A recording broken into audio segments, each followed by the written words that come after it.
Hey everybody, how's it going? We're back with another review. And if it seems like I'm dragging today, I am. I did not get any sleep last night. I stayed up waiting all night, all morning just to get back to work. And turns out a shipment didn't come again today. It's supposed to come tomorrow. So I got another day off. Yay me. I stayed up for nothing. I could have been sleeping as we speak. But it's all good now. I'm awake. I've had 2 energy drinks this morning, so I'm feeling pretty good right now. I have one for later too, just in case. Whew. So let's get this review started. So if you checked out my last movie reviews, we recently reviewed Halloween 2018 and then Halloween Kills. And today, I want to do a review of Halloween Ends, the most recent film from the franchise, or pretty much the last film of the this Blumhouse trilogy. Woo! This one's a doozy. All right, so as the past two movies, seeing the trailer and everything for it, I was excited. I was like, right on. But I really do think that we got a completely different movie than what we were supposed to get originally when this trilogy was pretty much announced, years ago. I'm thinking that all three movies were supposed to happen like in the same night, but instead, and this does have a lot to do with COVID too, because I'm pretty sure they repeatedly said COVID had a part of this. This movie was pushed back. Well, the setting was pushed back. I shouldn't say pushed back. It was fast forwarded like 4 years after the events of Halloween Kills. So, I want to go over an interesting fact about this trilogy that I thought was kind of funny. To me, it was kind of funny, or it's actually really cool if you think about it. If you think back on the first three Halloween films, the originals by John Carpenter, think about the dates they were released. So Halloween, 1978. Halloween 2, 1981. Halloween 3, 1982. So think about that for a second. Now, we have Halloween 2018, Halloween Kills, which came out in 2021, and then Halloween Ends, which came out in 2022. You see the pattern there? So I think that's really cool though, because like I said before, I feel like this is our era of what it was, before my time back then. This is like the new era, I guess. So these are like the classics, pretty much. These are going to be known as the classics, years from now. There's no telling what we'll get in the future. It sounds like to me, you can't really go anywhere after it ends, but they're going to probably make something. It's going to be either a spin-off series, or they're going to continue it, I don't know how it's going to work, but it's going to be something like that. I just thought it was kind of interesting. But yeah, so Halloween Ends.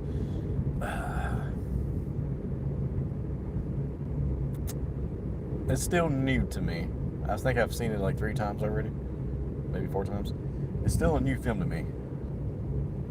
But I noticed something about this film. I remember hearing talk about that they were saying fans either going to love this film or you're going to hate it. Like there's no in between. And I fortunately fall into the category where I love it. I love the shit out of this movie. It was so good. I like the fact, or I like the part of it going back to that story driven, kind of like they did with 2018. So that was kind of cool. Because to me personally, you can't really top Halloween Kills. That movie, with the scenes and the kills and stuff, was up there. And nothing's going to top that with this franchise, or with the trilogy. The only thing that's kind of, I can see where people might not like it as much.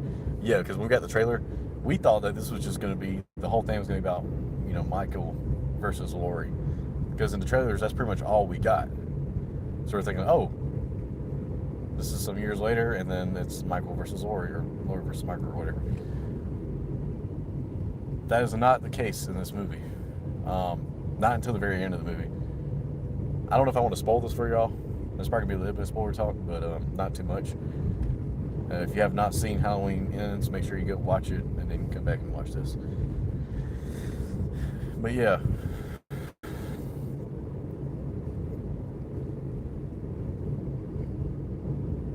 To me, it was just one of those films that it was different, it was new, and I did love the new characters that we got in it, and also some of the same characters that's been around, for the whole trilogy for the past 4 years now. I just kind of wish they did it. I don't. When I say that, it makes it sound like I really wish they did something different. But I mean, I really enjoyed the film. The film was good. But it kind of makes me wish that they kind of waited, in the future to do something like that, because they took some mighty big, risky steps in this film. They took some steps that I couldn't imagine was going to be taken. Oh, and on a side note, I was talking about the year earlier, or how the years kind of match up with each other like that. Also, the fonts, if you pay attention to the fonts when the credit rolls on these films, they match, the OG ones, or the original trilogy. Just side note. Okay, back on top. So yeah. I don't know, there's just something cool about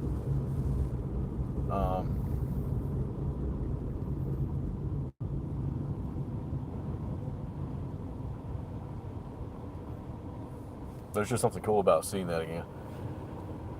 Or I don't know what I'm trying to say. I'm tired, Joe. Get some water while I'm up here. Nope, never mind. Don't have time. I don't know. To me, it felt like this was I did like the fact that it is different, and it actually kind of sets its part away from the trilogy, but it's still part of the trilogy. They were just doing something, completely different with it, and I really enjoyed it, actually, for that part. I just wish the trailers kind of emphasized more about what this movie was going to be. But I'm guessing when you first watch the film, you see the font at the beginning, and it has like a different intro, you're kind of thinking like, oh, that's kind of like hints right, like, this is not going to be like the last two, this is going to be a completely different movie. And it was. It would have been cool to have that same night stuff, because the way Halloween Kills ends, and how everybody is just gung-ho about going to go after Michael and, kill him. And then this one, everybody is like 4 years later, they're just like, oh well, he's gone. But at least they do break that gap. They explain what happens where, he just vanished, disappeared. They destroy his house and all that kind of stuff. So he had no reason to go back there. Yeah. So in a sense, one of the main characters is the cause of Michael coming back into this. Because if none of that happened, if none of the events happened to the new character, Corey, I mean, I guess there wouldn't even been a Halloween Ends film at that point. At least not for that story.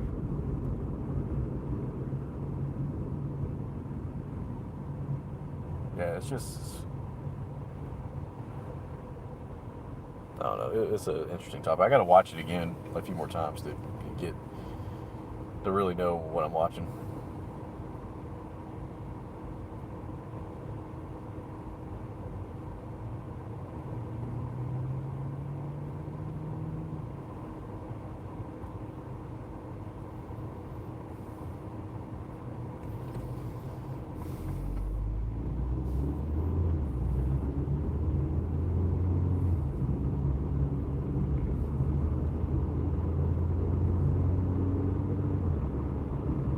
But like I said, that was a pretty good movie. But the funny thing about it is that everybody that I talked to that's seen it, including, my coworkers, friends, family, they did not like it. There might have been like 1 out of 3 people that might have enjoyed watching it, but other than that, no one else liked it.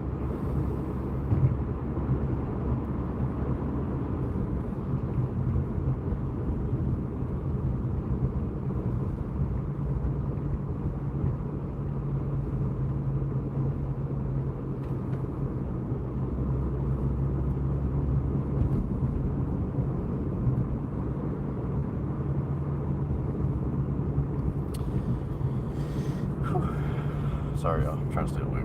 This is rough. This is harder than what it looks. Anyway.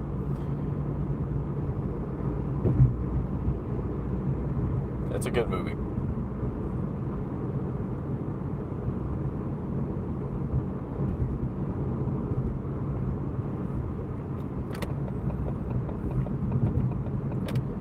Okay, so basically, yeah, like I said, this Corey character gets involved, and because of him, all this stuff starts happening again. I don't know exactly what happens whenever he encounters Michael, but it's something magical and epic. And it was a cool scene. I really like that scene. We actually got to see a little bit of that scene in the trailer.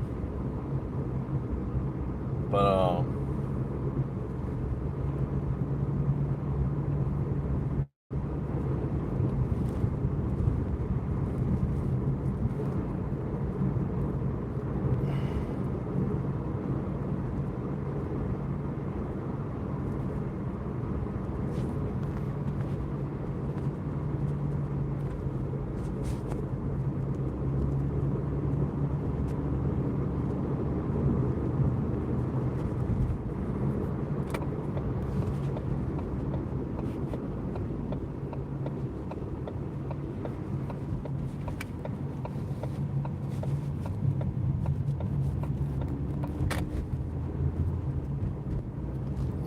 it was a very cool scene. I'm sorry, I'm trying to pay attention to the road. Definitely my movie of choice to end a awesome epic trilogy like that.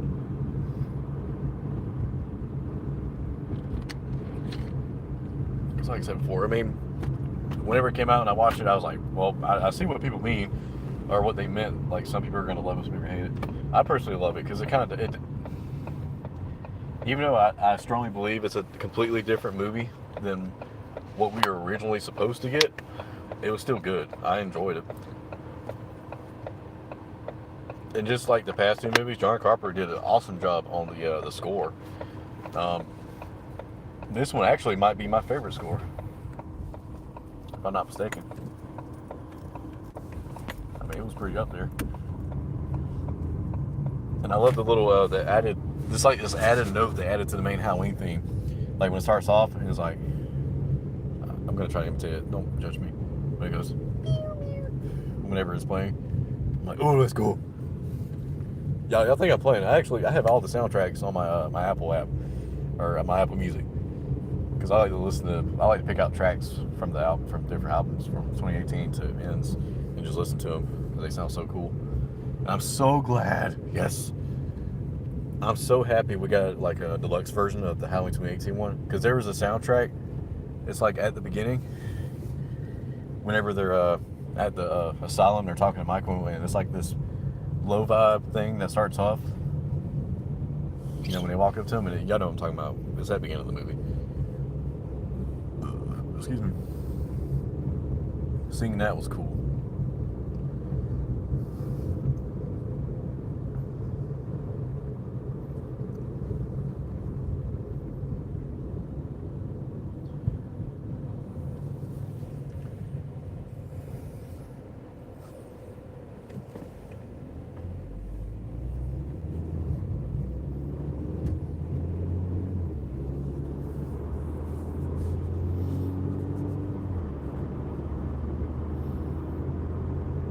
I don't know, man. It was a good film. Still going to talk a little bit more about it before I rate it, because I have some stuff to say about it. I remember in the Halloween 2018 review, I said this is close to the original, but this one kind of felt almost like that also, in a way. It was the atmosphere of it, I guess, is what maybe, I don't know how to explain it. It was more vibrant than violent, if that makes sense. I think that's the words I'm looking for.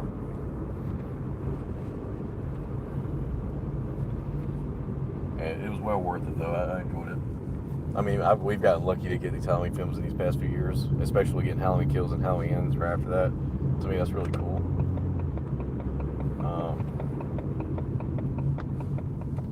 I mean, I should be content for a while after that one.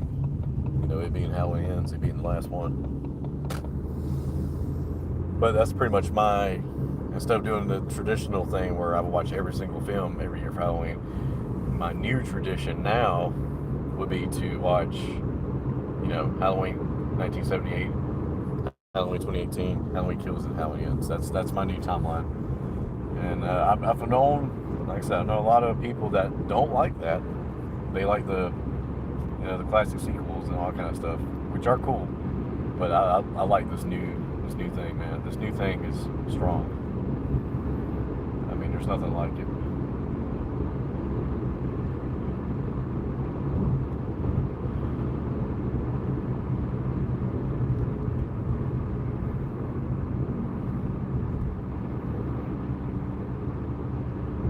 I just feel like Blumhouse did a great job doing what they did.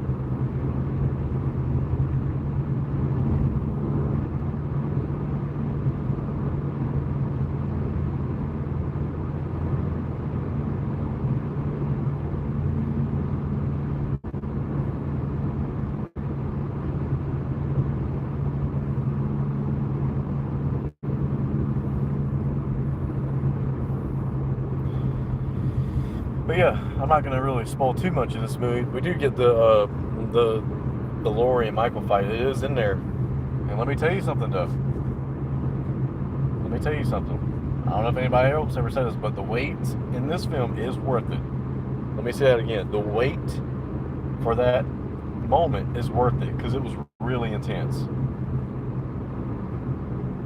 Like it might be more intense than the one from 2018 when they had their little fight.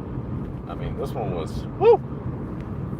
Because you're getting close to the end, you're thinking like, what's going to happen? Who's going to die? Who's going to live?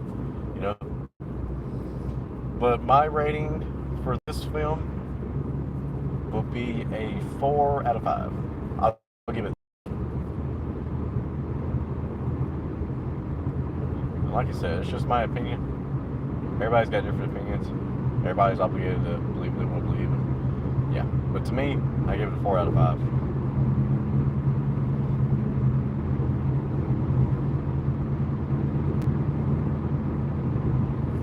Alright, y'all. Well, that's it. Hope y'all enjoyed the review, and I hope y'all enjoyed their reviews of the Halloween trilogy. If you're not subscribed yet to the channel, make sure you hit that subscribe button, hit that notification bell to get updates for more shit like this. And I hope you have a good day. If I have any more reviews, be on the lookout for them. I'm probably not going to upload anything or stream anything, this after this. But I'll probably start back on Monday. I got a few ideas that I want to go over, and I'm probably gonna watch a few films this weekend so I can refresh my memory. So yeah, make sure y'all stay tuned, and I'll see you on the next one. Peace.